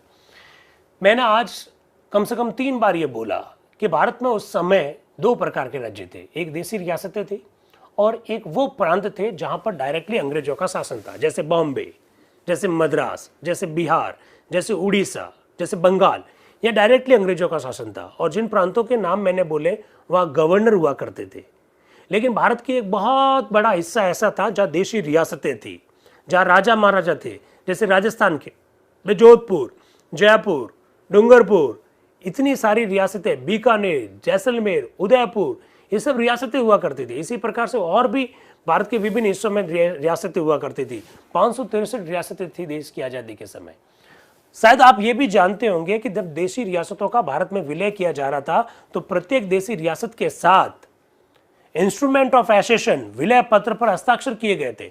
सरदार वल्लभ भाई पटेल साहब के नेतृत्व में जब देशी रियासतों का भारत में जब विलय हो रहा था तो एक एक रियासत जब मिल रही थी तो उनके साथ समझौते किए जा रहे थे, विलय पत्र पर हस्ताक्षर किए जा रहे थे। अगर आप लोगों को आइडिया हो तो देशी रियासतें देश की आजादी से पहले सर्वसत्ता रखती थी, वो अपने राज्य में सब कुछ करने के लिए स्वतंत्र थी। हालांकि अंग्रेजों के अधीन ही था भारत, लेकिन प्रांत इस प्रकार की स्थिति में नहीं थे। जो मद्रास था, जो बॉम्बे था, जो उड़ीसा था, जो बिहार था, उनकी स्थिति अलग थी, लेकिन रियासतों की स्थिति अलग थी। रियासतें अपने आप में एक राज्य हुआ करते थे। तो जो नजरुद्दीन जी अहमद साहब जो प्रस्ताव रख रहे हैं उसको बहुत बारीकी से समझने की आवश्यकता है। नजरुद्दीन जी अहमद साहब कह रहे हैं कि जब प्रांत जो कि अनुसूची 1 में दे रखे हैं, जैसे बंगाल, जैसे मद्रास, जैसे बिहार, जैसे उड़ीसा, उन राज्यों की सीमाओं में परिवर्तन किया जाए, उनके नामों में परिवर्तन किया जाए या कोई नए राज्य का गठन किया जाए, तो ऐसी स्थिति में राष्ट्रपति इस संदर्भ में संसद में बिल लाने से पहले क्या करेंगे, संबंधित राज्य के विधानमंडल से विचार करेंगे। लेकिन अगर जोधपुर की रियासत में परिवर्तन किया जाए, अगर बीकानेर की रियासत में परिवर्तन किया जाए, जयपुर की रियासत में परिवर्तन किया जाए, क्योंकि इन सबको मिलकर हमने मत्स्य प्रदेश बनाया, हमने संयुक्त राजस्थान बनाया, ऐसा पूरा भारत में हुआ। तो रियासतों के संदर्भ में अगर परिवर्तन करना हो तो राष्ट्रपति संसद में बिल लाने से पहले संबंधित रियासत से, संबंधित रियासतों के समूह से पूर्व सहमति लेंगे। एक देखिए बड़ा जबरदस्त शब्द आ रहा है, एक में आ रहा है पूर्व सहमति, एक में आ रहा है विचार विमर्श होना, दोनों में बड़ा अंतर है। तो क्या कह रहे हैं, यदि ऐसी प्रस्तावना का प्रभाव प्रथम अनुसूची के भाग 3 में उस समय उल्लेखित किसी राज्य अथवा राज्यों की सीमाओं अथवा नामों पर पड़ता है तो उस प्रस्तावना के लिए उस राज्य अथवा प्रत्येक राज्य की जैसी भी स्थिति हो पूर्व सहमति निश्चित रूप से न जान ली गई हो। इसका मतलब है कि रियासतों वाला राज्यों का जो समूह बना है वहां की सीमाओं में परिवर्तन होगा, वहां के राज्य के नाम में परिवर्तन होगा, तो वहां के राज्य के विधानमंडल से पूर्व सहमति लेनी होगी। पूर्व सहमति यानी अगर वो एग्री है तो ही उनके राज्यों का गठन किया जा सकता है, सीमा में बदलाव किया जा सकता है या नाम में परिवर्तन किया जा सकता है। लेकिन मद्रास में जाओगे, बॉम्बे में जाओगे, बिहार में जाओगे, उड़ीसा में जाओगे, वहां आपको खाली विचार विमर्श करना है, उनके विचार जानने हैं। देखिए जैसे फॉर एग्जाम्पल आप लोग हैं, बहुत ध्यान से सुनना, जूम से और जो यूट्यूब से जो मेरे साथी जुड़े हुए हैं उनके लिए मैं कह रहा हूं, जैसे आप लोग हैं, मैं ऐसा आपको कहता हूं कि ये जो समय सुबह 7:30 बजे है, हम जब जुटते हैं तो हम 7:30 की जगह सुबह 6 बजे रख लें क्या? तो एक तो अगर आप मुझे अपनी सहमति देंगे तो मैं टाइम चेंज करूं, और एक मैं आपके विचार जान लूं, भाई 6 बजे रख लें क्या? तो आप कह रहे हैं कि नहीं रखना, कोई कह रहा है रख लो, मैंने विचार जान लिए और मैंने मर्जी जैसा कर लिया। विचार जानना अलग चीज है और पूर्व सहमति लेना अलग चीज है। पूर्व सहमति का मतलब है कि मैं जो भी एक्शन लूंगा उसमें अगर आपकी सहमति है तो ही मैं एक्शन लूंगा, नहीं तो नहीं लूंगा। और विचार जानने का मतलब मैं खाली आपसे पूछ रहा हूं, अब आप जो कह रहे हो उससे मुझ पर कोई फर्क नहीं पड़ता, मैं अपनी इच्छा अनुसार करूंगा, तो वो होता है विचार जानना। विचार जानना। तो मद्रास, बॉम्बे, बिहार, उड़ीसा से विचार जाने जाएंगे, लेकिन रियासतों से पूर्व सहमति ली जाएगी, ऐसा नजरुद्दीन जी अहमद साहब कह रहे हैं। और उसके पीछे वो तर्क क्या दे रहे हैं? वो तर्क ये दे रहे हैं कि साहब ये रियासतें जो है ये अपने आप में सर्व सत्ताधारी है, इनके साथ हमारे समझौते हो रखे हैं, इसलिए हम ऐसा नहीं कर सकते, जबकि ये प्रांत जो है उतने सर्व सत्ताधारी नहीं है जितनी की रियासतें हैं, ऐसा वो कहना चाह रहे हैं। तो मेरे जूम के साथियों को समझ में आया? एक बहन बेबी जो है वो इशारा करके कह रही है कि यस हमको समझ में आ गया, तो मेरे बाकी वाले साथियों को भी जरूर समझ में आया होगा, ऐसा मैं मान के चल रहा हूँ। तो गजब की बातें थी भाई, ये सब समझना बहुत जरूरी है, क्योंकि इसके बिना संविधान की खूबसूरती समझ में नहीं आएगी। पूर्व सहमति, विचार जानना, कितनी गजब की बात है। जैसे फॉर एग्जांपल, जैसे कोई सगाई हो रही है तो लड़का लड़की का कोई फोटो वोटो दिखाया जाता है और उससे पूछा जाता है कि भाई देखो हम तुम्हारी सगाई कर रहे हैं। अब किसी ने कहते हैं नहीं करनी है, करनी नहीं करनी, तुमने जो कहना था वो कह दिया, अब जो करना है वो हम अपने हिसाब से करेंगे। ये तो है विचार जानना। और भाई सगाई तुम्हारी कर रहे हैं, तुम अगर हाँ कहो तो करें। उसने कहा हाँ कर लीजिए, अब आपकी क्या ले ली है? सहमति। तो पूर्व सहमति लेना और विचार जानना में बड़ा अंतर है, ये समझने की आवश्यकता है। यही तो है संविधान की खूबसूरती, जो अक्सर विद्यार्थी मात खा जाता है। राजस्थान में मरु प्रदेश को लेकर बहुत सारी चर्चाएं अभी की गई थी, संसद का जब विशेष अधिवेशन हुआ था, तब भी मैंने कहा अरे नहीं, मरु प्रदेश का गठन नहीं हो रहा है भाई, मान जाओ मेरी बात को, लेकिन माना ही नहीं। और अखबारों में चीजें आ रही हैं, यूट्यूब पर वीडियोस बन रहे हैं। अरे भाई, जब राजस्थान विधानमंडल से कोई राय ली नहीं गई, कोई विचार जाने ही नहीं गए, तो कैसे नए राज्य का गठन हो जाएगा राजस्थान में? ये मैंने कहा था। तो ये मैंने विचार कहां से लाए? ये संविधान सभा की बहस पढ़ पढ़ के तो लाए थे। एक एक शब्द की बड़ी जादूगरी है। पूर्व सहमति और विचार जानना में अंतर मेरे हिसाब से समझ में आ गया होगा। चेतन भाई समझ में आया ना? बिल्कुल, अब सबको समझ में आ रहा है। भाई नाशा भी इसको लेकर मेरे हिसाब से आशान्वित है कि बात चीज समझ में आ गई है। नरपत भाई क्या कह रहे हैं? सर मुझे तो भनक ही नहीं लगने दी। तो भनक कैसे लगेगी? जब पूरा कंसंट्रेशन यहाँ करेंगे तब भनक लगेगी ना। अब भनक ही भनक लगेगी, अब आपको चीजें समझ में आ जाएगी कि पूर्व सहमति। अब आपको भनक, आपको पिताजी कह देंगे कि हमने तो तुम्हारे विचार जान लिए थे। तो विचार जानना महत्वपूर्ण नहीं है, महत्वपूर्ण क्या है? पूर्व सहमति लेना। तो अब आगे से ध्यान रखना, जादूगरी है शब्दों की, यही शब्दों की जादूगरी आप यहीं से समझ सकते हैं, इसको थोड़ा सा ध्यान रखिए। चलिए, तो इस प्रकार से नजरुद्दीन साहब ने विचार रखे। अब आते हैं काजी सैयद करीमुद्दीन जी, वो क्या कह रहे हैं? उपाध्यक्ष महोदय, माननीय सदस्य नजरुद्दीन ने अनुच्छेद 2 और अनुच्छेद 3 पर अपना संशोधन पेश किया है। अनुच्छेद 2 विचार विमर्श के लिए लिया गया है, न कि अनुच्छेद 3 को। अतः जब तक कि दोनों अनुच्छेदों का विचार विमर्श नहीं लिया जाता, तब तक संशोधन को उसके वर्तमान स्वरूप में पेश नहीं किया जा सकता है।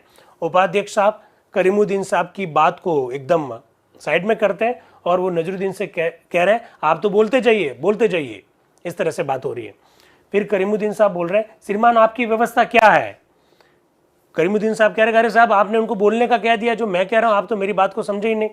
तो उपाध्यक्ष महोदय कह रहे हैं, जब मैंने ये कह दिया कि वे बोलते जाएं, तो आपको निर्णय समझ में आ जाना चाहिए कि आपका जो ऑब्जेक्शन है वो एकदम गलत है, उनको बोलने दीजिए आप। अब नजरुद्दीन जी अहमद साहब क्या कह रहे हैं, इसलिए मैंने संशोधन में निम्न विषय को ले लिया है। नजरुद्दीन जी अहमद साहब वापस अपनी बात को आगे कह रहे हैं। नए राज्यों का संघ में प्रवेश, किसी राज्य का 2 या 2 से अधिक राज्यों में विभाजन करना, किसी राज्य की सीमा में परिवर्तन करना, उसके नाम में परिवर्तन करना इत्यादि के बारे में वो विचार अपने रख रहे हैं। अब एचवी कामत साहब फिर बोलेंगे कि एक बात बताओ, मेरा एक औचित्य प्रश्न है, जब हम अनुच्छेद 3 पर विचार विमर्श नहीं कर रहे हैं तो यहां पर ये सब बातें क्यों रख रहे हैं? ये तो अनुच्छेद 2 पर हम विचार विमर्श कर रहे हैं और अनुच्छेद 3 की बातें यहां पर क्यों रखी जा रही है, ऐसा वो कह रहे हैं। नजरुद्दीन जी अहमद साहब फिर अपनी बात को कह रहे हैं, मैं निवेदन करता हूं कि ये व्यवस्था दी जा चुकी है कि ये संशोधन अनुच्छेद 2 और 3 के स्थान में निम्न अनुच्छेद रखे जाने से संबंधित है और मेरा जो संशोधन है बिल्कुल नियमानुकूल है, इसलिए आप मुझे बीच में ना रोके, ऐसा वो कह रहे हैं। एक एक शब्द को लेकर किस तरह के बहस चल रही है आप देख सकते हैं, और नजरुद्दीन जी अहमद साहब किस तरह से बातें रख रहे हैं ये भी आप देख सकते हैं। फिर आते हैं एम अनंत आयंगर साहब, एम अनंत श्यामनम आयंगर साहब। श्रीमान, अब मैं इन संशोधनों का विरोध करता हूं, ये खाली भाषा संबंधी विषय है और मैं तो आपसे ये भी निवेदन करूंगा कि इस प्रकार के संशोधन को पेश करने की आप आज्ञा न दें। मैं आपसे निवेदन करता हूं कि अब मत ले लिया जाए। फिर डॉक्टर बी आर अम्बेडकर साहब खड़े होते हैं, वो कहते हैं मैं इन संशोधनों का विरोध करता हूं, और इसके बाद में बात खत्म हो गई। संशोधन अस्वीकार कर दिए गए संविधान सभा के द्वारा, साफ साफ दिख रहा है यहां पर। अब उपाध्यक्ष महोदय अगला संशोधन रखने की बात कह रहे हैं और वो खुद ही कह रहे हैं कि संशोधन संख्या 133 जो है भारत के संविधान की प्रस्तावना से संबंधित है और उस पर बाद में चर्चा की जाएगी, इसलिए यह अभी जगह नहीं है जहां हम इसके ऊपर विचार विमर्श करें। 134 और 135 पेश नहीं किए जा रहे, 136 पर विचार हो चुका है। अब 137 जो है शाब्दिक परिवर्तन के संदर्भ में है और शाब्दिक परिवर्तन के संदर्भ में लाए गए संशोधन को मैं नियमानुकूल नहीं मानता हूं, इसलिए मैं उसको पेश नहीं करना चाहता, पेश नहीं करने दूंगा। संशोधन 138 पेश नहीं किया जाता है। अब मैं अनुच्छेद 2 के ऊपर वोटिंग करना चाहता हूं, वोटिंग ले लेता हूं।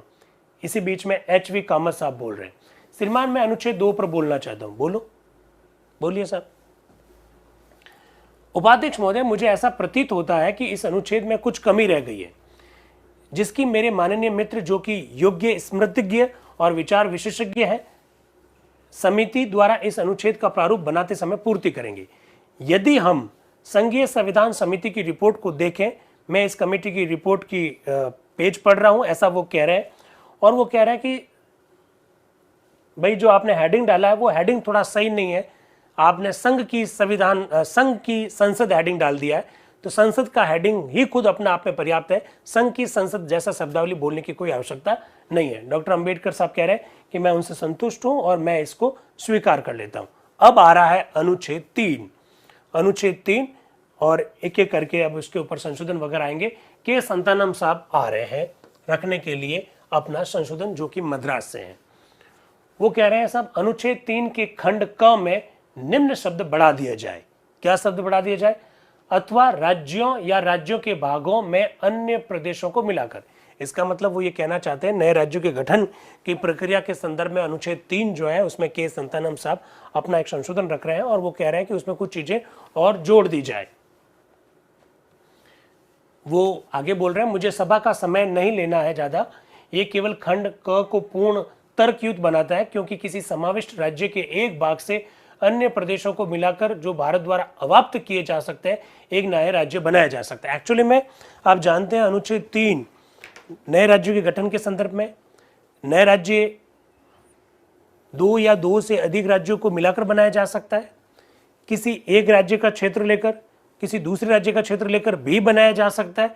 तो के संतानम साहब कह रहे हैं कि जो हमने अनुच्छेद रखा है उसमें थोड़ी सी कमी है, तो मेरा अगर आप बात को जोड़ देंगे तो वो पूरा हो जाएगा।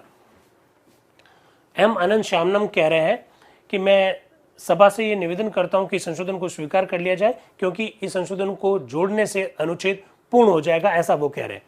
फिर डॉक्टर बी आर अम्बेडकर साहब बोल रहे हैं, उपाध्यक्ष महोदय, मेरे मित्र श्री संतानम द्वारा पेश किए गए संशोधन के सिद्धांत से मैं पूर्णतः सहमत हूं। प्रश्न केवल ये है कि मैं ये चाहता हूं कि भाषा में थोड़ा सा अंतर कर दिया जाए। इस प्रकार से डॉक्टर बी आर अम्बेडकर साहब के संतानम साहब के द्वारा अनुच्छेद 3 में संशोधन हेतु जो प्रस्ताव रखा जा रहा है उससे वो सहमत हो जाते हैं और वो उसको जोड़ने के लिए कह देते हैं। इसके बाद में वोटिंग करवाई जाती है और वो प्रस्ताव स्वीकार हो जाता है। यानी के संतानम साहब ने अनुच्छेद 3 में एक संशोधन का प्रस्ताव रखा। संशोधन का क्या प्रस्ताव है कि एक किसी राज्य का भाग और दूसरे किसी राज्य का भाग मिलाकर अगर नए राज्य का गठन किया जाए तो वो भी इसमें जोड़ दिया जाना चाहिए। मसौदा संविधान में वो बात लिखी भी नहीं थी, तो डॉक्टर अंबेडकर ने कहा कि मुझे कोई दिक्कत नहीं है, बिल्कुल जोड़ा जा सकता है, और संविधान सभा ने भी इसको लेकर अपनी सहमति प्रकट कर दी। अब प्रोफेसर केटी शाह अनुच्छेद 3 में संशोधन के लिए कुछ बात रख रहे हैं। वो कह रहे हैं कि कानून निर्माण की प्रत्येक प्रस्तावना जो कि किसी वर्तमान राज्य के क्षेत्र को बढ़ाती या घटाती है अथवा उसके नाम या सीमाओं में परिवर्तन करती है, संबंधित अथवा प्रभावित राज्य के विधानमंडल में उसी प्रकार से प्रारंभ की जाएगी जो कि संबंधित विधानमंडल की कार्य पद्धति के नियमों के अनुकूल समझा जाए। इस प्रकार की बात वो प्रोफेसर केटी शाह यहां जोड़ना चाहते हैं। इसके बाद में राय बहादुर श्यामानंदन सहाय कुछ बात कह रहे हैं। श्रीमान, मैं एक निवेदन करना चाहता हूं, मेरे विचार से डॉक्टर अंबेडकर अपना संशोधन पेश कर दें तो विषय साफ हो जाएगा और हम में से जिन लोगों के नाम से संशोधन है वे ये निश्चय कर सकेंगे उनको अपना संशोधन पेश करना चाहिए या नहीं करना चाहिए। देखिए, एक बात मैं और कहना चाहता हूँ, डॉक्टर बी आर अम्बेडकर साहब प्रारूप समिति के अध्यक्ष जरूर है। डॉक्टर बी आर अम्बेडकर साहब के नेतृत्व में सर बी एन राव द्वारा रखे गए प्रारूप की समीक्षा की गई, ये भी ठीक है। मसौदा संविधान डॉक्टर बी आर अम्बेडकर साहब के नेतृत्व वाली मसौदा समिति ने बनाया, वो भी ठीक है। एक एक अनुच्छेद रखा जा रहा है, उसमें ये नहीं है, केवल इतना ही नहीं है कि जो संशोधन रखे जा रहे हैं उसका डॉक्टर बी आर अम्बेडकर जवाब दे रहे हैं, खुद डॉक्टर बी आर अम्बेडकर भी उसमें संशोधन कर रहे हैं। ये बहुत महत्वपूर्ण बात है, डॉक्टर बी आर अम्बेडकर खुद भी उसमें संशोधन कर रहे हैं। तो राय बहादुर श्यामानंदन जी जो सहाय हैं वो कह रहे हैं कि डॉक्टर बी आर अम्बेडकर साहब जो संशोधन करने जा रहे हैं वो अगर पहले रख दिया जाए तो हो सकता है कि बहुत सारे संशोधनों को रखना ही ना पड़े। रखना या नहीं रखना है ये हम तय कर लेंगे, क्योंकि एक बार डॉक्टर बी आर अम्बेडकर साहब जो खुद संशोधन चाहते हैं वो रखवा दीजिए। तो उपाध्यक्ष महोदय कह रहे हैं मैं आपसे पूर्णतया सहमत हूं, डॉक्टर बी आर अम्बेडकर अपना संशोधन पेश कर सकते हैं। फिर डॉक्टर बी आर अम्बेडकर साहब अपना संशोधन पेश कर रहे हैं। डॉक्टर बी आर अम्बेडकर साहब अनुच्छेद 3 के संदर्भ में अपना संशोधन पेश कर रहे हैं और वो जैसे ही पेश करेंगे उसके बाद में बहुत सारे संशोधन नहीं रखे जाएंगे, क्योंकि डॉक्टर बी आर अम्बेडकर साहब के संशोधन में बहुत सारी बातें शामिल हो जाएगी। अच्छा, एक बात मैं आपसे पूछता हूँ, यूट्यूब वालों से भी और जूम वालों से भी, आप बताइए, नए राज्य का गठन करना है, ठीक है, इस संदर्भ में बिल संसद में लाया जाएगा, इससे तो आप सहमत हैं। मुझे एक बात बताओ, ये बिल लाएगा कौन? आप जानते हैं संसद में 2 प्रकार के सदस्य होते हैं, एक सरकारी सदस्य, दूसरे गैर सरकारी सदस्य। सरकारी सदस्य उन्हें कहते हैं जो सरकार में शामिल होते हैं, या फिर आप यूं कह दीजिए कि जो मंत्री परिषद में शामिल होते हैं वो सरकारी सदस्य है। मेरा आपसे प्रश्न है कि क्या गैर सरकारी सदस्य भी नए राज्य के गठन हेतु बिल ला सकते हैं क्या? मेरा आपसे ये प्रश्न है, क्योंकि मसौदा संविधान में ये बात चूक गए थे। इसीलिए डॉक्टर बी आर अम्बेडकर साहब यहाँ एक संशोधन लेके आ रहे हैं। वो क्या संशोधन लेके आ रहे हैं वो अभी देखिएगा। तो मेरा प्रश्न आप समझे क्या कि अनुच्छेद 3 के अंतर्गत नए राज्यों के गठन के संदर्भ में क्या गैर सरकारी विधेयक संसद में लाया जा सकता है? ऐसा मेरा प्रश्न है, इसका जवाब यहां पर दिया जा रहा है, देख लीजिएगा। श्रीमान उपाध्यक्ष महोदय, यदि संशोधित प्राधिकों को संविधान के प्रारूप में दिए गए मूल प्राधिकों से तुलना करें तो सदस्यों को यह प्रतीत होगा कि नए संशोधन 2 परिवर्तन उपस्थित करते हैं। एक ये कि मूल प्रारूप में विधेयक को रखने का अधिकार केवल भारत सरकार को ही दिया गया था। जो मसौदा संविधान जो रखा गया था उसके अंतर्गत बिल लाने का अधिकार केवल सरकार को ही था, अर्थात सरकार ही नए राज्य के गठन के संदर्भ में बिल ला सकती है। वो मूल संविधान में था। मूल संविधान मतलब मसौदा संविधान जो तैयार किया उसमें यह प्रावधान था। मूल प्रारूप में इस प्रकार के किसी कानून बनाने के प्रस्ताव को रखने का अधिकार पार्लियामेंट के किसी गैर सरकारी सदस्य को नहीं था। प्रारूप समिति का ध्यान इस बात की ओर आकर्षित किया गया था कि ये पार्लियामेंट के सदस्यों के किसी प्रस्ताव को जिसे वे चाहें और जिससे उनका संबंध हो पेश करने के अधिकारों में कुछ कठोर और अनावश्यक रूप से कमी करता है। इसलिए अब हमने जो संशोधन लाया है उस संशोधन के तहत गैर सरकारी सदस्य को भी नए राज्यों के गठन के संदर्भ में बिल रखने का अधिकार पार्लियामेंट में होगा, क्योंकि मसौदा संविधान में यह अधिकार हमने उनको नहीं दिया था और उनको अधिकार ना देने की वजह से उनके अधिकारों में कमी आ रही थी। वो अपने से संबंधित बिल संसद में नहीं रख पा रहे थे। अब हमने सबको यह अधिकार दे दिया कि नए राज्य के गठन के संदर्भ में वो अपना बिल ला सकते हैं। ऐसा उन्होंने ये संशोधन करने का प्रयास करा है।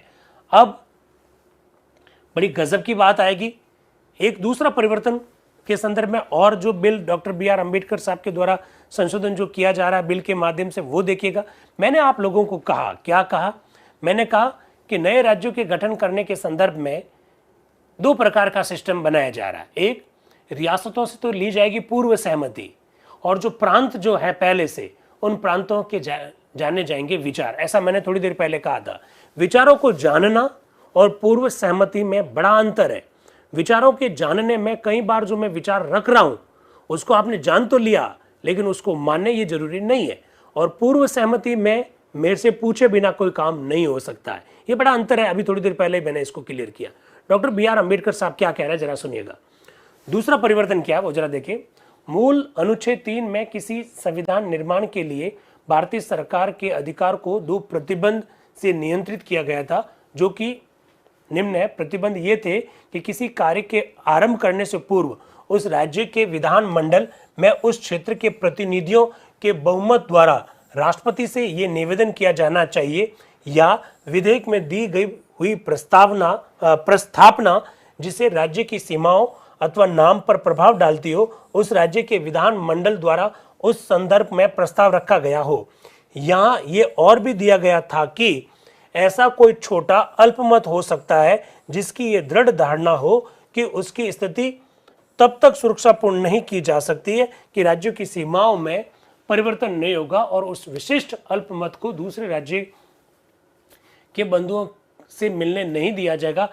तदनुसार यदि उन बंधुओं को वहां रहने दिया जाता है, वो कार्य पूर्णतया असफल हो जाएगा। अतः संशोधित मसौदे में अब हम ये प्रस्ताव रखते हैं कि मूल मसौदे में से क के भाग अ और 2 तथा ख को भी निकाल दिया जाए और इसके 2 भागों को रख दिया जाए। फिर वो कह रहे हैं मेरे संशोधन के नए उपखंड क और ख में अंतर यह है कि भाग 1 के अंतर्गत राज्यों के प्रदेशों के पुनर्गठन में केवल परामर्श करना आवश्यक है, केवल परामर्श करना आवश्यक है, सहमति की आवश्यकता नहीं है। राष्ट्रपति को केवल यह करना होगा कि सिफारिश करने के पूर्व इस बात से संतुष्ट हो जाए कि उनसे परामर्श किया गया है या नहीं किया गया। संबंधित राज्य के विचार जाने गए हैं या नहीं जाने गए हैं, ये देखना जरूरी है। अगर जान लिए गए, वो कुछ भी कहते इससे कोई फर्क नहीं पड़ता है। अगर विचार जान लिए गए तो राष्ट्रपति संसद में उस प्रकार के बिल को रखने की परमिशन दे सकते हैं। फिर कह रहे हैं ख में सहमति का प्रावधान है। जैसा कि मैं कह चुका हूं, अंतर इस तथ्य पर आश्रित है कि जहां तक हमारा संबंध है, अभी तक प्रांतों की स्थिति रियासतों की स्थिति से भिन्न है। बड़ा गजब की बात है। जो ये कह रहे हैं ना कि संविधान का निर्माण लोकतांत्रिक तरीके से नहीं किए गए, उनका ये जवाब है। रियासतों की स्थिति और प्रांतों की स्थिति बड़ी भिन्न है। तो प्रांतों में हम विचार जानेंगे, रियासतों से हम सहमति लेंगे, ऐसा डॉक्टर बी आर अम्बेडकर साहब कहना चाह रहे हैं। रियासतें सर्वसत्ताधारी राज्य हैं, लो कर लो बात। रियासतें सर्वसत्ताधारी राज्य हैं और प्रांत सर्वसत्ताधारी नहीं है। और प्रांत का मतलब मद्रास, बॉम्बे, बिहार, उड़ीसा, और रियासतों का मतलब राजस्थान की रियासतें और भी जगह जगह की जो रियासतें थी वो रियासतें। तो रियासतें सर्वसत्ताधारी है, प्रांत सर्वसत्ताधारी नहीं है। रियासतें सर्वसत्ताधारी है, इसलिए उनकी सीमाओं में, उनके नाम में, नए राज्य के गठन के संदर्भ में उनसे पूर्व सहमति ली जाएगी। प्रांत सर्वसत्ताधारी नहीं है, इसलिए उनके खाली विचार जाने जाएंगे। वीरेंद्र जी सहमत? यस। अतः सरकार के लिए यह आवश्यक नहीं है कि प्रांतों की सीमाओं में परिवर्तन करने के लिए ये उनकी सहमति ले, परंतु देशी रियासतों के लिए ऐसा करना उपयुक्त है क्योंकि उनके साथ अभी तक सर्वसत्ताएं हैं और उनकी सहमति ली जानी चाहिए। क्या बात कही है डॉक्टर बी आर अम्बेडकर साहब ने।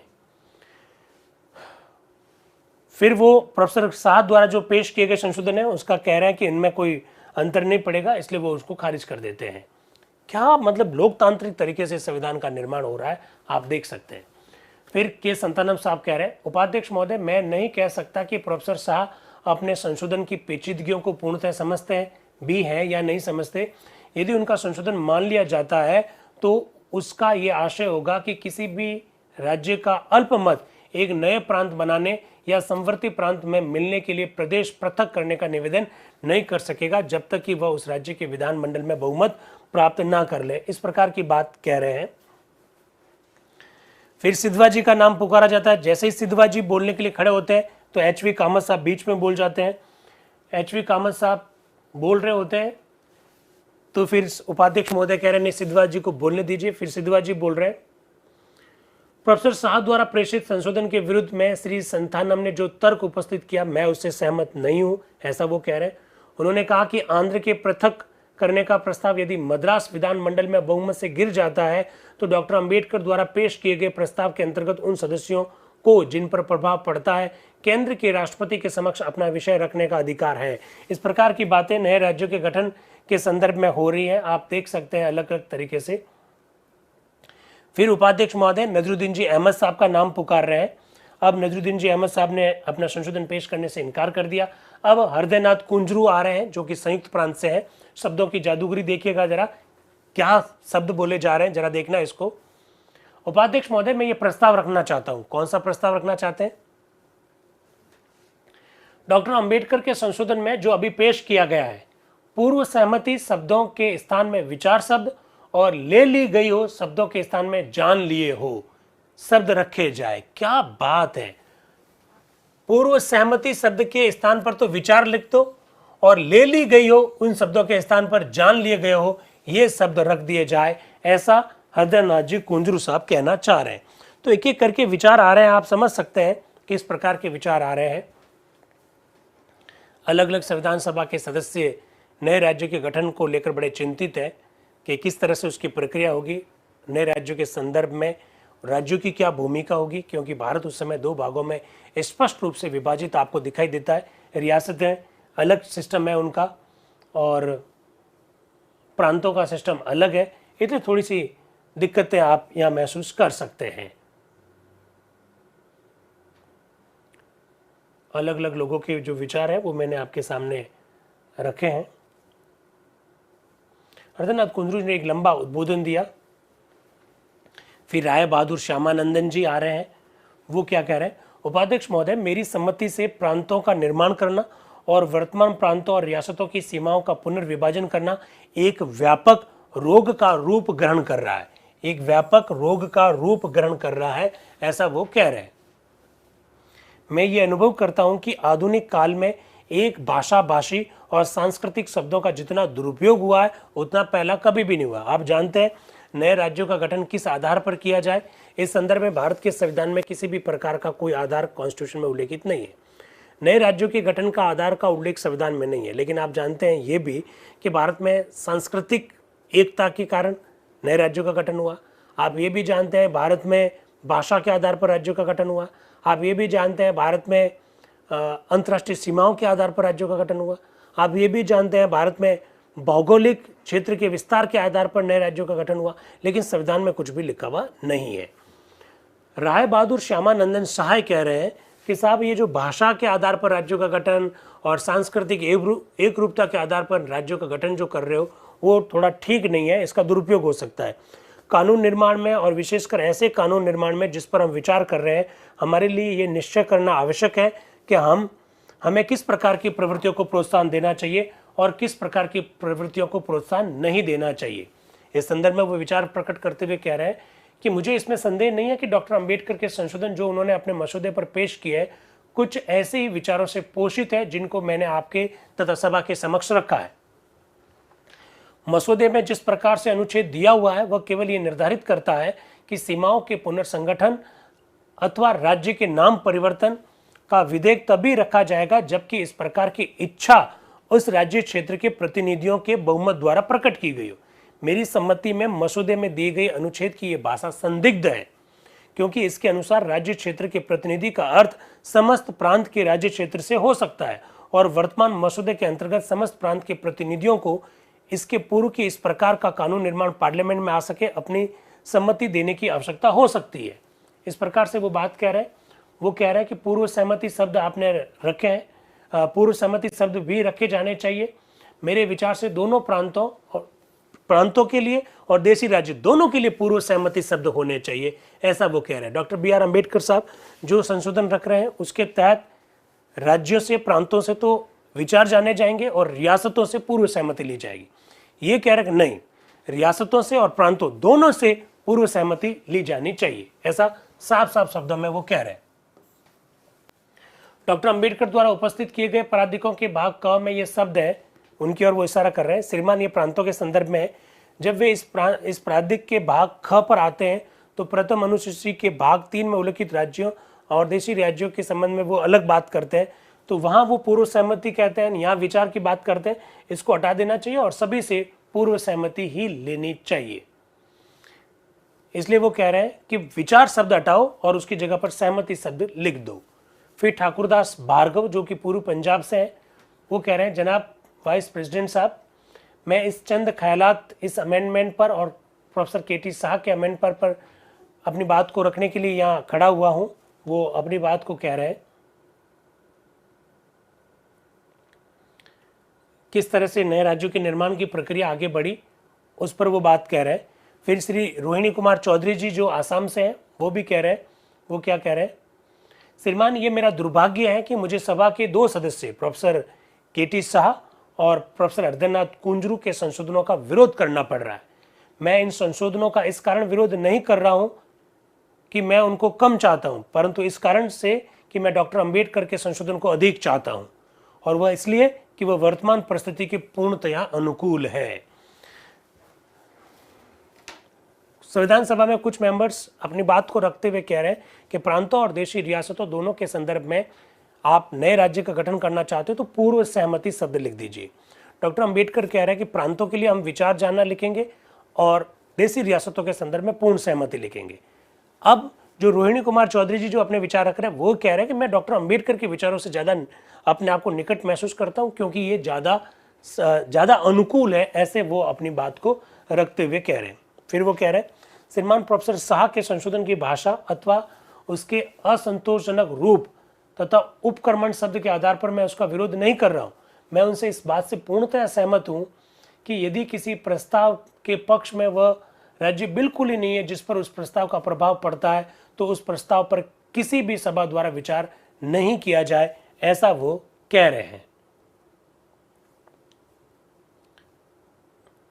ठीक है, तो आपको ये बात भी मालूम होनी चाहिए। एक सेकेंड, एक कागज आगे चला गया है। इसके बाद में गोपी कृष्ण विजय वर्गीय जो कि ग्वालियर इंदौर से हैं, वो भी अपने बात को रख रहे हैं। उपाध्यक्ष महोदय, इन प्रस्तावों में से किसी के पक्ष अथवा विपक्ष में मैं बोलने नहीं जा रहा हूं, मुझे केवल कुछ बातें कहनी है। देशी राज्यों का प्रतिनिधि होने के कारण मैं इस विषय में राज्यों की जनता के भावों को प्रकट करना चाहता हूं। श्रीमान, मेरे विचार से राज्य की जनता सहमति लेने या न लेने के विषय में कोई अंतर नहीं रखना चाहती है। वो कह रहे हैं कि पूर्व सहमति अगर आप देशी रियासतों के लिए रख रहे हैं तो प्रांतों के लिए भी रख लीजिए, हमें किसी भी प्रकार की दिक्कत नहीं है। वो खुद देशी रियासतों का ही प्रतिनिधित्व कर रहे हैं, ये भी आपके सामने महत्वपूर्ण बात आनी चाहिए। इस बीच में एम अनंत श्यामनम आयंगर कह रहे हैं कि अब यार बंद कीजिए इस बहस को, अब आप वोटिंग करवा लो। तो उपाध्यक्ष कह रहे हैं कि भाई सभा का क्या विचार है, मेरे कहने से कुछ नहीं होगा। तो एच.वी. कामत साहब कह रहे हैं नहीं, अभी नहीं, ये विषय बहुत महत्वपूर्ण है, अभी वोटिंग मत कराओ, अभी हमको विचार रखने दीजिए। फिर प्रोफेसर सिब्बललाल सक्सेना जी का नाम पुकारा जाता है। प्रोफेसर सिब्बललाल सक्सेना जी भी इस विषय पर अपने विचार रखते हैं। और सारी बहस जो किसके ऊपर चल रही है, पूर्व सहमति और विचार जानने के ऊपर चल रही है कि भाई क्या रखना चाहिए, पूर्व सहमति रखनी चाहिए या विचार रखनी चाहिए। विचार रखना चाहिए तो किसके लिए रखना चाहिए, और पूर्व सहमति रखनी है तो किसके लिए रखनी है, ऐसा इस विषय पर बात चल रही है। अब आ रहे हैं संविधान सभा में राजस्थान से एक सदस्य है राज बहादुर साहब, वो आ रहे हैं। ये मत्स्य संयुक्त प्रांत इनके कोष्टक में लिखा हुआ है। आप जानते हैं कि राजस्थान राज्य बहुत समय बाद अस्तित्व में आया था, और आधुनिक राजस्थान तो आप जानते हैं 1 नवंबर 1956 को अस्तित्व में आया था। हम बात कर रहे हैं 17 नवंबर 1948 की। उस दिन राजस्थान राज्य नहीं था, उस दिन मत्स्य प्रदेश ही था। लेकिन मत्स्य प्रदेश और संयुक्त प्रांत दोनों मिल गए थे, इसलिए उसका नाम हो गया मत्स्य संयुक्त प्रांत। वहां से है राज बहादुर साहब। राज बहादुर साहब क्या कह रहे हैं, जरा उनके विचार भी जान लीजिए। उपाध्यक्ष महोदय, मैं यहां उन विचारों को प्रकट करने के लिए खड़ा हुआ हूं जो मेरी समझ में उन लोगों के व्यापक विचार हैं जो भारत के उस भाग में बसते हैं जिनको अब तक देशी रियासतें कहा जाता है। आप जानते हैं राज बहादुर साहब राजस्थान से हैं, आप जानते हैं राज बहादुर साहब देशी रियासतों का प्रतिनिधित्व कर रहे हैं, और वो कह रहे हैं कि अब इस विषय पर मैं एक ऐसे भाग से अपने विचारों को प्रकट कर रहा हूं जिन्हें देशी रियासतें कहा जाता है। जब हम संशोधन को पढ़ते हैं जो मसौदा समिति द्वारा संविधान के प्रारूप पर प्रस्तापित किया गया, तो 2 बातें पैदा होती है। पहली ये कि संविधान में इस प्रकार के प्रावधान की आवश्यकता है जिसके अंतर्गत जब कभी भी आवश्यकता हो तो संघ के विभिन्न प्रादेशिक अंगों की सीमाओं का पुनर्विभाजन, पुनर्समायोजन और पुनर्समीकरण किया जा सके। और दूसरी ये है कि इस विषय में वर्तमान समय की देशी रियासतों और प्रांतों में कुछ अंतर रखने की व्यवस्था इस प्रावधान में की गई है। मैं आदरपूर्वक ये निवेदन करना चाहता हूं कि इस संशोधन के क और ख में दिए गए प्रावधान की शब्दावली के अंतर से हम लोग जो कि रियासतों से आए हैं किसी प्रकार से खुश नहीं है। वाह, राज बहादुर साहब राजस्थान का प्रतिनिधित्व कर रहे हैं, राज बहादुर साहब देशी रियासतों का प्रतिनिधित्व कर रहे हैं। मत्स्य संयुक्त प्रांत से आते हैं राज बहादुर साहब। वो कह रहे हैं कि साहब आपने ये जो मसौदा संविधान रखा है और इसमें डॉक्टर बी आर अम्बेडकर साहब ने जो संशोधन रखा है, क्या संशोधन रखा है? डॉक्टर बी आर अम्बेडकर साहब चाहते हैं कि प्रांतों से तो विचार जाने जाए और देशी रियासतों से पूर्व सहमति ली जाए। डॉक्टर अम्बेडकर साहब इसके पीछे तर्क ये देते हैं कि प्रांत जो है सर्वसत्ताधारी नहीं है, जबकि देशी रियासतें सर्वसत्ताधारी है। राज बहादुर साहब जो खुद देशी रियासतों का प्रतिनिधित्व करते हैं, फीडबैक वाला लिंक शेयर करना इनको कहना है ना, क्या कहोगे? शेयर कर दीजिए। हाँ, तो डॉक्टर बी आर अम्बेडकर साहब की बात को काटते हुए राज बहादुर साहब कह रहे हैं कि देशी रियासतें इस बात से खुश नहीं है कि आप वहां पर पूर्व सहमति लेंगे। राज बहादुर साहब जो कि कांग्रेस के एक नेता है, प्रजा मंडल से संबंधित एक नेता है, और वो कह रहे हैं नहीं, देशी रियासतों के साथ इस प्रकार का व्यवहार मत कीजिए, देशी रियासतों से पूर्व सहमति मत लीजिए, देशी रियासतों से भी आप क्या कीजिए, खाली उनके विचार जान लीजिए। ऐसा राज बहादुर साहब कह रहे हैं, जो कि राजस्थान से है, मत्स्य संयुक्त प्रांत से संबंधित है। आप देख सकते हैं तो बड़े गजब के लोग हैं, गजब के विचार जानने को मिल रहे हैं। वीरेंद्र भाई सही कह रहे हो, भरतपुर से है ये, बिल्कुल सही बात है। वो कह रहे हैं इसके विपरीत हम स्वयं में कुछ शुद्धता का अनुभव करते हैं। अगर आप देशी रियासतों के लिए ये विचार रखते हो ना, कौन सा विचार, कि देशी रियासतों से पूर्व सहमति ली जाएगी, तो इससे तो हम अपने आप को हीन मान रहे हैं। आप हमें बराबर मान ही नहीं रहे, आप हमें प्रांतों के बराबर मानिए। अगर नए प्रांतों के गठन, प्रांतों के नाम में परिवर्तन के संदर्भ में अगर आप वहां से विचार जान रहे हैं, तो हमारे यहाँ से भी आप विचार ही जानिए। हमारे यहाँ से पूर्व सहमति लेने की आवश्यकता नहीं है। राज बहादुर साहब जो कि हमारे यहाँ के हैं, वो ये बात को कह रहे हैं। गजब की बात कही उन्होंने, कहा कि भाई देशी रियासतों की जो परिभाषा आप दे रहे हैं हम उससे सहमत नहीं है।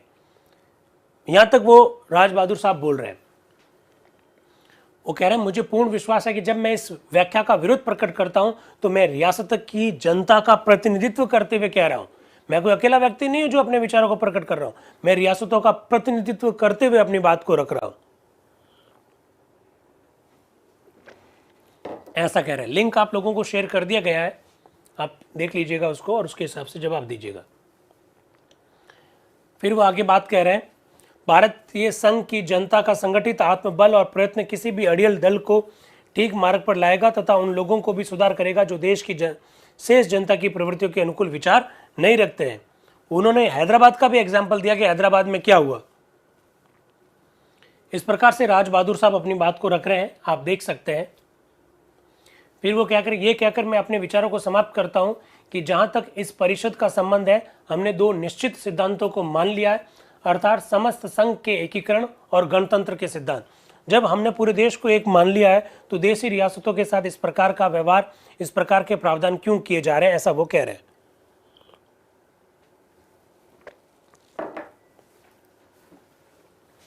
तो आप देख सकते हैं। फिर आते हैं चौधरी रणवीर सिंह जी जो कि पूर्व पंजाब से हैं। वो क्या कह रहे हैं, सभापति महोदय, मैं डॉक्टर अंबेडकर साहब के संशोधन का समर्थन करते हुए एक बात कहे बगैर नहीं रह सकता कि इस संशोधन के अनुसार हमें इसमें कोई शक नहीं है कि केंद्रीय दारा सभा के मेंबरों के लिए कुछ थोड़ी बहुत प्राइवेट बिल लाने की आज़ादी देंगे, और इसमें भी कोई शक नहीं है कि मजहब की या किसी जाति की अक़लियत के लिए भी हमें कुछ आज़ादी देंगे और मौका देंगे कि वह जिस किस्म की और जिस सूबे की बनाने में अपनी आवाज़ उठाना चाहते हैं वो उठा सकते हैं, ऐसा वो कह रहे हैं। फिर इसके बाद में HR गुरु रेड्डी साहब जो कि मैसूर से हैं, वो अपने विचार को रखते हैं। श्रीमान, क्या मैं ये निवेदन कर सकता हूं कि इस विषय पर विचार अब कल किया जाए। अब HR गुरु रेड्डी साहब कह रहे हैं कि सर बहुत आज विचार विमर्श हो गया, क्या अब मैं निवेदन कर सकता हूं कि इस विषय पर अब विचार कल किया जाए, ऐसा वो कह रहे हैं। तो उपाध्यक्ष महोदय कह रहे हैं ठीक है, फिर कल इसके ऊपर विचार करते हैं। और इसके बाद सभा उपाध्यक्ष महोदय जैसा कह रहे हैं, बृहस्पतिवार तारीख 18 नवंबर 1948 की सुबह प्रातः 10 बजे के लिए सभा स्थगित कर दी जाती है। इसके बाद बृहस्पतिवार 18 नवंबर 1948 तक के लिए सभा स्थगित कर दी जाएगी और बाकी जो चर्चा है वो 18 नवंबर 2023 को होगी। यानी 18 नवंबर 1948 को क्या हुआ उस पर हम चर्चा 18 नवंबर 2023 को करेंगे। दोस्तों मैंने आपको लगातार ये बताया, क्या बताया मैंने आपको? मैंने ये कहा कि संविधान सभा का जो 7वां सत्र है वो 4 नवंबर 1948 को प्रारंभ हुआ। तो हमने 4 को चर्चा की, 5 को चर्चा की, 7 को चर्चा की, ऐसा आप लोगों को आइडिया है। फिर आप लोगों को ये भी आइडिया है 4, 5 और 6 को चर्चा की, 7 को हमने चर्चा नहीं की। फिर इसके बाद में आपको ये भी बताया गया, हमने 8 को चर्चा की, 9 को चर्चा की, 10, 11, 12, 13 और 14 नवंबर 1948 को संविधान सभा की कोई बैठक नहीं हुई तो हमने भी कोई चर्चा नहीं की। 15 नवंबर 1948 को बैठक हुई तो हमने भी चर्चा की। 16 नवंबर 1948 को संविधान सभा की कोई बैठक नहीं हुई तो हमने भी कोई चर्चा नहीं की। 17 नवंबर, 18 नवंबर, 19 नवंबर 1948 को लगातार 3 दिन तक संविधान सभा की बैठक हुई तो हम भी, आज 17 है, कल 18 है, फिर परसों 19 है, तो 17, 18, 19 नवंबर को हम ये चर्चा करेंगे। 20 और 21 को वहां छुट्टी रहेगी। 20 नवंबर, 21 नवंबर 1948 को संविधान सभा में छुट्टी, तो हमारे यहाँ पर भी छुट्टी रहेगी। ये मैं लगातार बताता रहा हूं। इसके बावजूद भी सोशल मीडिया के माध्यम से मुझे कई सारे मित्र कर रहे हैं, सर चर्चा क्यों नहीं हो रही, चर्चा क्यों नहीं हो रही, चर्चा क्यों नहीं हो रही। और चर्चा कैसे होगी, क्योंकि आप चर्चा में जीवंत रूप से, सक्रिय रूप से यहाँ जुड़े नहीं, तो आपको आइडिया नहीं हो पा रहा है। तो मैं ये सोचता हूँ लिंक आपको बहुत ढंग से शेयर कर दिया गया, कई बार शेयर कर दिया गया। आज के प्रश्न का आप जवाब दे दीजिएगा और मेरा निवेदन है कि जो सक्रिय रूप से जुड़ेगा उसी को सर्टिफिकेट मिलेगा, ये मैंने कई बार कहा है। और मैंने ये भी निवेदन किया कि आप अपने नाम जो है वो अपना रीनेम कर दीजिए, मोबाइल का नाम मत रखिए, खुद का नाम लिखो ना भाई, खुद के नाम से ही अटेंडेंस होगी। और मैंने ये भी कहा कि संविधान सभा के 7वें सत्र में 36 दिन तक चर्चा होगी। और मैंने ये भी कहा कि 36 में से 24 दिन तक जो उपस्थित रहेगा, 36 में से जो अटेंडेंस है जिनकी 24 होगी, उन्हीं को हम प्रमाण पत्र दे पाएंगे, अन्यथा हम प्रमाण पत्र नहीं दे पाएंगे। तो आज के लिए इतना काफी, बाकी सारी बातें करेंगे हम कल। Thank you very much and wish you all the best. Thank you.